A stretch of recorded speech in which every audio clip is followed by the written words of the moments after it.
जा नहीं सकते, वही सम्यक दृष्टि है। और जो इनको छोड़ के दूसरे जगह अपने माथे टेक रहे बेचारे।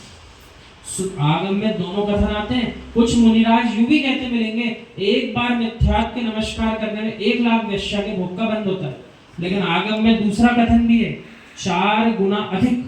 निर्दोष सागर महाराज जी ने ग्रंथ का नाम भी बताया। 1,00,000 वेश्याओं में उसमें जो बंद होगा उससे चतवार यानी 4 गुना अधिक बंद एक बार मिथ्यात्व के सेवन में। वो तो शहद का है, बराबर है। तो उसके भी 2 कथन आते हैं। 7 गांव जलने का कथन भी आया है, जितनी हिंसा होगी उतनी 1 बूंद शहद में हिंसा होगी। और दूसरा कथन 11 गांव का भी आया है अपनी जनवाणी। तो बोले किस पे श्रद्धा करें?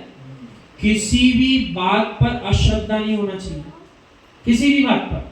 आपके लिए यदि किसी विषय के 2 प्रसंग भी सामने है पूर्वाचार्य, आप दोनों को स्वीकार करो, वही सम्यक दृष्टि। और जो इस विषय को पकड़ के भेद करने बैठ गया, यूं विचार करे, अरे ये सही है कि ये अपने जनवाणी में पूर्वाचार्य को ही नहीं पता क्या सही था क्या गलत था। बोले क्या माने इनकी बात, अभी तो इनकी समझ में नहीं आ रहा।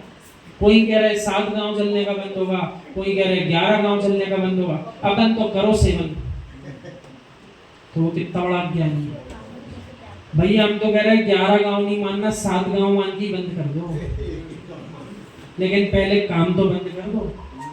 अब जिस जीव ने मूल जनागम का कार्य प्रारंभ किया नहीं, क्या बोले छान कर पानी पीना, रात्रि भोजन का त्याग करना, प्रतिदिन देव शास्त्र गुरु की सेवा भक्ति करना, ये 3 प्रमुख कार्य जिससे जैन कहलाएंगे, वो प्रारंभ किया नहीं। और चाह रहा है मुझे भगवान मोक्ष मिल जाए। कब मिलेगा, कब मिलेगा?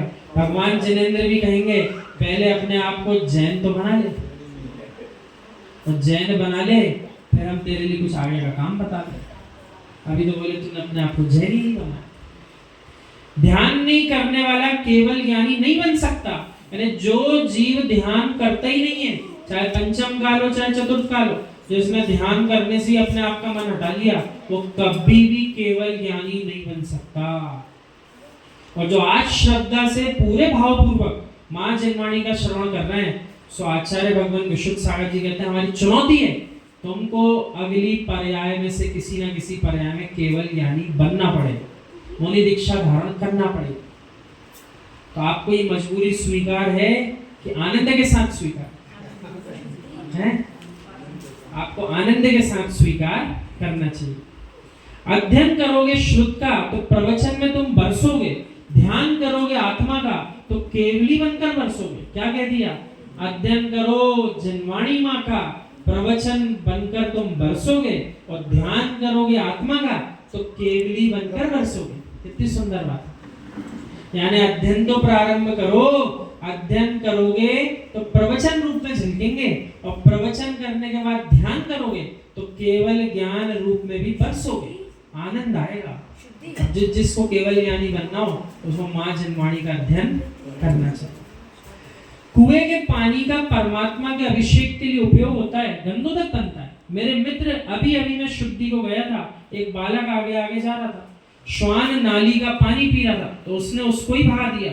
मैंने कहा पीने दो बेचारों को, मत अंतराय डालो।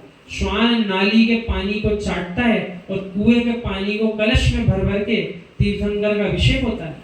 ऐसे ही जो लोग ज्ञान ध्यान में लीन हैं, वेद विज्ञान से आत्म स्रोत को प्रकट कर रहे हैं, सिद्धालय के शिखर पर होते हैं, और जो विषय कषाय की नाली में घूमते हैं, उनको वासनाओं के श्वान चाटते हैं।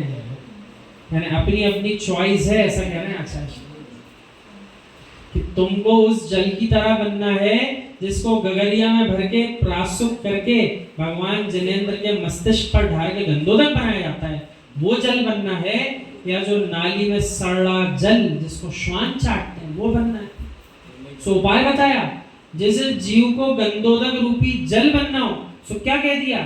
ज्ञान ध्यान में लीन हो जाओ।